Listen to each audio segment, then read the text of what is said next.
ಕೇಂದ್ರ ಸರ್ಕಾರದ ಯೋಜನೆ ಹೆಸರಲ್ಲಿ ಇವಿ ಬೈಕ್ ಕಡಿಮೆ ವೆಚ್ಚದಲ್ಲಿ ಕೊಡಿಸ್ತೀನಿ ಅಂತ ಹೇಳಿ ಸಾವಿರಾರು ಜನರಿಗೆ ವಂಚನೆ ಮಾಡಿರುವಂತಹ ಪ್ರಕರಣ ಇದೀಗ ಪತ್ತೆಯಾಗಿದೆ. ಇನ್ನು ಕಡಿಮೆ ದುಡ್ಡಿಗೆ ಇವಿ ಬೈಕ್ ಸಿಗುತ್ತೆ ಅಂತ ಹೋದಂತಹ ಜನ ಸಂಕಷ್ಟಕ್ಕೆ ತುತ್ತಾಗಿದ್ದಾರೆ. ಇದರ ಒಂದು ರಿಪೋರ್ಟ್ ಇದೆ, ನೋಡೋಣ. ಕೇಂದ್ರ ಸರ್ಕಾರದ ಯೋಜನೆ ಹೆಸರಲ್ಲಿ ವಂಚನೆ, ಇವಿ ಬೈಕ್ ಕೊಡಿಸೋದಾಗಿ ನಂಬಿಸಿ ಮಕ್ಮಲ್ ಟೋಪಿ, ಗ್ರಾಹಕರ ಹೆಸರಲ್ಲಿ ಲೋನ್ ಪಡೆದು ಆರೋಪಿ ಎಸ್ಕೆ. ಒಂದಲ್ಲ ಎರಡಲ್ಲ ಸಾವಿರಾರು ಜನರಿಗೆ ಪಂಗನಾಮ.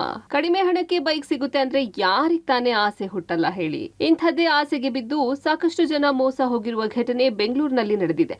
ಬೆಂಗಳೂರಿನ ಜಾಲಹಳ್ಳಿ, ದೊಡ್ಡಬಿದರಕಲ್ಲು, ಚಿಕ್ಕಬಿದರಕಲ್ಲು, ಪೀಣ್ಯ, ದಾಸರಹಳ್ಳಿ, ನೆಲಮಂಗಲ ಸೇರಿದಂತೆ ಹಲವು ಭಾಗದಲ್ಲಿ ಇವಿ ಬೈಕ್ ಪಡೆದ ಜನರು ಸಂಕಷ್ಟಕ್ಕೆ ಸಿಲುಕಿದ್ದಾರೆ. ಹೌದು, ಬೆಂಗಳೂರಿನ ಜಾಲಹಳ್ಳಿಯ ಅಯ್ಯಪ್ಪ ಸ್ವಾಮಿ ದೇವಾಲಯದ ಬಳಿ ಈ ಅಪ್ಕಿ ಇವಿ ಎಂಬ ಕಂಪನಿ ಇದೆ. ಈಗ ಅದೇ ಕಂಪನಿ ವಿರುದ್ಧ ಮಹಾ ಮೋಸದ ಆರೋಪ ಕೇಳಿ ಬಂದಿದೆ. ಕೇಂದ್ರ ಸರ್ಕಾರದ ಯೋಜನೆಯಡಿ ಕಡಿಮೆ ವೆಚ್ಚಕ್ಕೆ ಬೈಕ್ ಕೊಡ್ತೀವಿ. 1 ಲಕ್ಷದ ಬೈಕ್ಗೆ ನೀವು ಕೇವಲ 25,000 ಮಾತ್ರ ಪಾವತಿ ಮಾಡಿ ಕೊನೆಯಲ್ಲಿ 2 ಇಎಂಐಗಳನ್ನ ಕಟ್ಟಿದ್ರೆ ಸಾಕು, ಲೋನ್ ಹಣವನ್ನ ಸರ್ಕಾರ ಸಬ್ಸಿಡಿ ಮೂಲಕ ಪಾವತಿ ಮಾಡಲಿದೆ ಅಂತ ಜನರನ್ನ ನಂಬಿಸಿದ್ದಾರೆ. ಕಡಿಮೆ ಕಾಸಲ್ಲೇ ಇವಿ ಬೈಕ್ ಸಿಗುತ್ತೆ ಅನ್ನೋ ಆಸೆಯಲ್ಲಿ ಜನರು ಬೈಕ್ ಖರೀದಿ ಮಾಡಿದ್ದಾರೆ. ಬೈಕ್ ಕೊಟ್ಟು ದಾಖಲೆ ಪಡೆದ ಕಂಪನಿ ಪ್ರತಿ ಗ್ರಾಹಕರ ಹೆಸರಲ್ಲಿ 1 ಲಕ್ಷಕ್ಕೂ ಹೆಚ್ಚು ಹಣವನ್ನ ಖಾಸಗಿ ಬ್ಯಾಂಕ್ನಿಂದ ಲೋನ್ ಮಾಡಿದ್ದಾರೆ.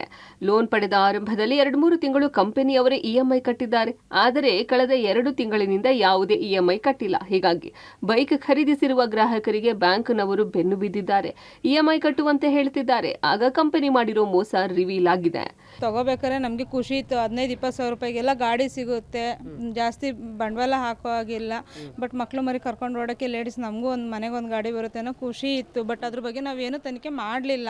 ಗಾಡಿ ಇದು ಕೊಡ್ತಾ ಇರೋದಕ್ಕೆ ಒಂದು ಸೈನ್ ಅಷ್ಟೇ ಅಂತಲೇ ಹೇಳಿದ್ದು. ಅವ್ರು ಹೇಳಿದ್ದು ನಮಗೆ ಈಗ ಟೋಟಲ್ 25,000 ಗಾಡಿ, ಇವಾಗ 15,000 ಡೌನ್ ಪೇಮೆಂಟ್ ಮಾಡಿ 2 ವರ್ಷ ಬಿಟ್ಟ ಮೇಲೆ ಲಾಸ್ಟ್ 2 ಕಂತು ನೀವು ಕಟ್ಕೊಳ್ಳಿ, ನಾವು ಕಂಪ್ನಿಯವ್ರು ಕೊಟ್ಕೊಂಡಿರ್ತೀವಿ ಅಂತ. ನಮಗೆ ಅವಾಗ ಇನ್ಫಾರ್ಮ್ ಮಾಡಲಿಲ್ಲ. ನಿಮ್ಮ ಹೆಸರಲ್ಲಿ ಲೋನ್ ಇರುತ್ತೆ ಅಂತ ಬ್ಯಾಂಕವರು ಕೂಡ ಮಾಡಲಿಲ್ಲ, ಶೋರೂಮ್ ಅವರು ಮಾಡಲಿಲ್ಲ. ಇಎಂಐ ಕಟ್ಟದೇನೆ ಅವರು ಬ್ಯಾಂಕವ್ರು ಕೊಟ್ಟೆಕವ್ರು ಫೋನ್ ಮಾಡಿದ ಮೇಲೆ ನಮಗೆ ಗಾಡಿ ಪ್ರಾಬ್ಲಮ್ ಅಂತ ಅಷ್ಟು ಗೊತ್ತಾಗಿದ್ದು. ಬ್ಯಾಂಕವರು ನಮಗೆ ಪ್ರತಿದಿನ ಪ್ರೆಸರ್ ಆಗ್ತಾ ಇದ್ದಾರೆ, ಇಎಂಐ ಕಟ್ಟಿ, ನಿಮ್ಮ ಹೆಸರಲ್ಲಿ ಲೋನ್ ಇದೆ, ನಮಗೆ ಗೊತ್ತಿಲ್ಲ, ನಾವು ಗಾಡಿ ಕೊಡಕ್ಕೆ ರೆಡಿ ಇದೀವಿ. ಇನ್ನು ಕಂಪನಿ ಮೋಸ ಮಾಡಿರೋದು ಗೊತ್ತಾಗ್ತಿದ್ದಂತೆ ಪೀಣ್ಯ ಪೊಲೀಸ್ ಠಾಣೆಯಲ್ಲಿ ದೂರು ದಾಖಲಾಗಿದೆ. ಇವಿ ಬೈಕ್ ಶೋರೂಮ್ ಮಾಲೀಕ ರಾಕೇಶ್ ಹನುಮಂತು ಬಿಲ್ಕರ್ ವಿರುದ್ಧ ಎಫ್ಐಆರ್ ದಾಖಲಾಗಿದೆ. ಇದರ ಬೆನ್ನಲ್ಲೇ ಇಬ್ಬರು ಶೋರೂಮ್ ಮುಚ್ಚಿ ಎಸ್ಕೇಪ್ ಆಗಿದ್ದಾರೆ. ಇತ್ತ ಹಣವೂ ಇಲ್ಲದೆ ಆತ ಇಎಂಐ ಕೂಡ ಕಟ್ಟಬೇಕಾದ ಪರಿಸ್ಥಿತಿಯಲ್ಲಿ ಸಾವಿರಾರು ಜನ ಸಂಕಷ್ಟಕ್ಕೆ ಸಿಲುಕಿದ್ದಾರೆ. ಸುಮಾರು ಸಾವಿರಾರು ಜನಕ್ಕಾಗಿದೆ ಈ ಥರ ಮೋಸ. ಇದು ಒಬ್ಬರಲ್ಲ ಇಬ್ಬರಲ್ಲ. ಈ ಗಾಡಿ ಇದು ಹೊರಗಡೆ ನೋಡ್ರೆ 35,000 ರೂಪಾಯಿ ಅಷ್ಟೇ ವ್ಯಾಲ್ಯೂ. ಸೆಂಟ್ರಲ್ ಗೌರ್ಮೆಂಟಿಂದ ನಮಗೆ ಸಬ್ಸಿಡಿ ಸಿಗ್ತದೆ, ನಾವು ನಿಮಗೆ ಹಾಕ್ತೀವಿ, ನೀವೇನು $1 ಹಾಕಂಗಿಲ್ಲ. ಕಂಪ್ನಿ ಕಡೆಯಿಂದ ನಿಮಗೆ ದುಡ್ಡು ಬೀಳ್ತದೆ.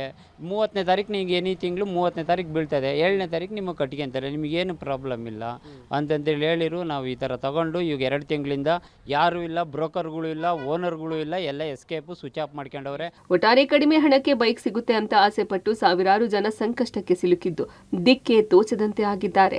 Raghu Mariswamy, metro bureau, public TV, Bengaluru.